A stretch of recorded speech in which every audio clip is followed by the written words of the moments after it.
Baiklah, kita teruskan dengan perkembangan model struktur atom. Seperti mana yang kita tahu tadi, kita akan belajar 2.2.3 membuat urutan setiap daripada model atom yang mempunyai ahli-ahli sains yang telah menjumpai atom-atom tersebutlah.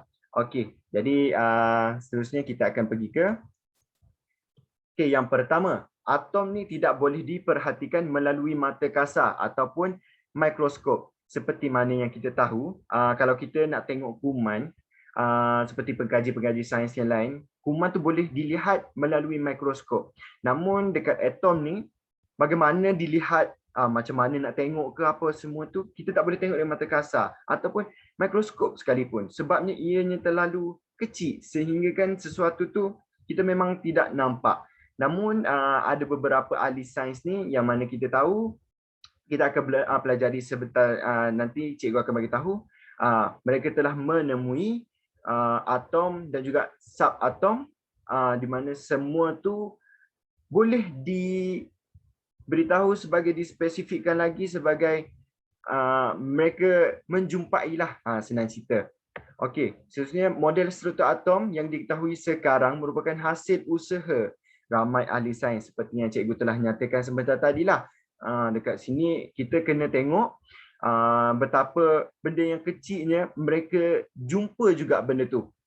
So maknanya dekat sini kita kena sentiasa appreciate apa yang ada, apa yang dah ada untuk diri kita, dan kita juga perlu kaji untuk masa hadapan. Okay, seterusnya kajian tentang atom ni bermula sejak pengenalan teori tentang atom oleh seorang ahli falsafah Yunani yang bernama Democritus. Kira-kira 500 sebelum Masihi.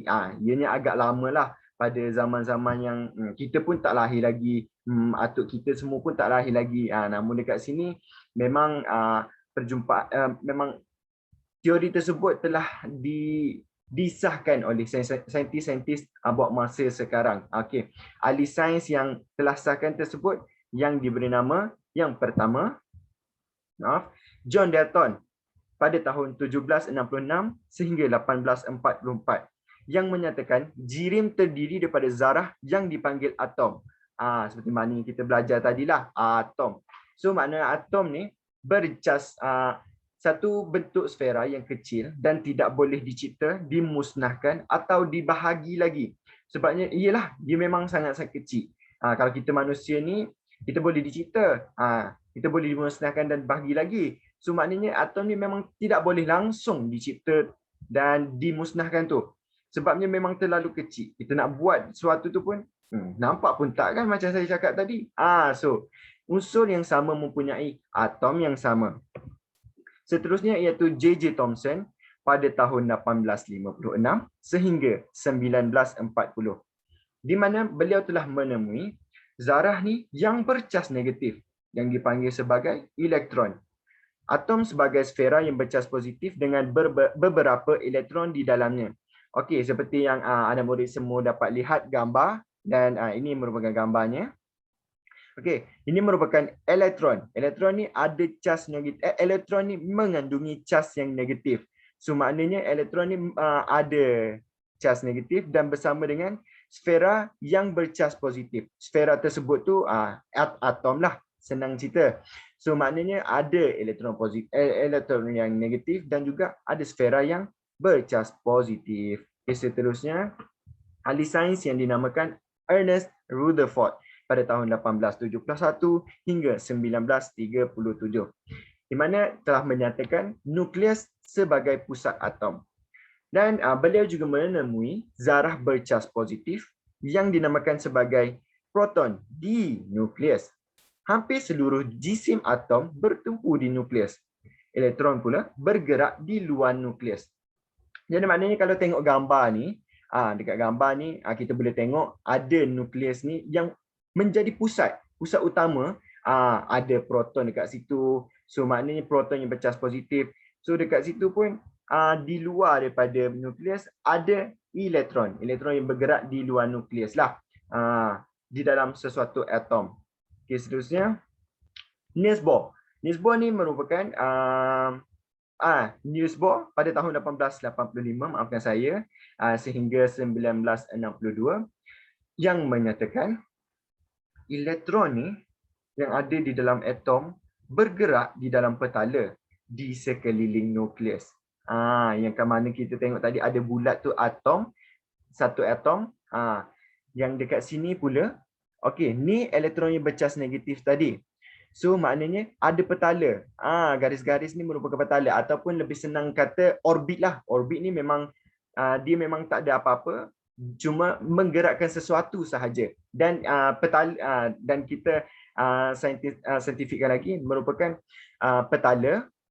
Petala ni yang menggerakkan elektron yang bercas negatif dan elektron ni mengelilingi pusat nukleus.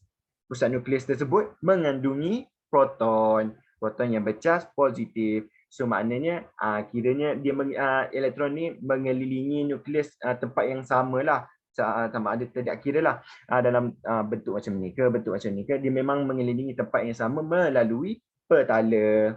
Okey, seterusnya ahli sains yang terakhir iaitu James Chadwick.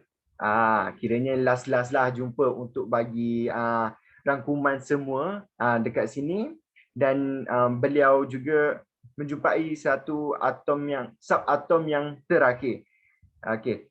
James Chadwick ni pada tahun 1891 sehingga 1974, di mana beliau ni telah menjumpai zarah yang bercas neutral, iaitu neutron wujud di dalam nukleus. Neutron ni menyumbang hampir separuh daripada jisim untuk sesuatu atom. Jadi dekat sini kita boleh tengok yang ada elektron bercas negatif dalam yang ni. Kalau kita tengok atom lah, satu atom, dan dekat sini ada elektron negatif mengelilingi pusat nukleus melalui petala. Dan dekat sini pula kalau tengok yang ni warna hijau adalah proton dan juga warna merah ni merupakan neutron. So maknanya neutron ni yang mana kita tahu dia menyumbang kepada hampir separuh daripada jisim untuk suatu atom tu. Dia nak bagi pemberat kiranya untuk neutron. Yalah, dia kan bercas neutral. So maknanya ada cas positif dan ada cas negatif. So maknanya mereka dalam satu atom tu melengkapi each other. Dekat situ juga kita boleh tengok elektron ni yang bercas negatif dan juga proton ni bercas positif. Dan juga neutron yang bercas neutral, dia menyumbang apa yang saya kata tadi, iaitu menyumbang kepada jisim. So maknanya nak bagi balance lah. Contoh macam asid pun akan bertemu dengan alkali, akan lama-lama akan jadi neutral. Kita mesti ada part-part masing-masing dekat situ. Jadi, okey, apa sebenarnya perkaitan dengan video yang telah awak semua telah tonton sebenarnya tadi? Okey, sebenarnya saya nak cuba tunjukkan yang di mana dalam satu kelas tu mesti ada orang yang nakal, ada yang baik, dan ada yang orang yang relax, tak ada buat apa-apa pun. Contohnya macam tadi, kalau kita tengok Clarissa. Clarissa tu merupakan seorang pelajar yang nakal. So maknanya wataknya adalah negatif.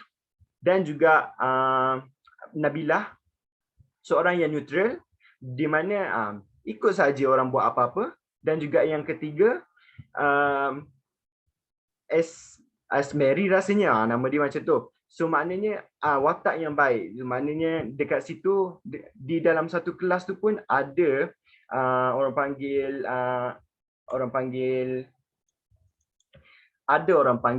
watak masing-masing. So perkaitannya antara dengan atom ni pun mempunyai cas yang neutral, proton yang bercas positif dan juga negatif. So maknanya semua melengkapi each other. Itulah maknanya kata-kata kehidupan, yang mana kita ni tak semestinya dikelilingi oleh orang positif, dan kita mesti juga ada orang yang negatif dan juga neutral. Kena ingat itu.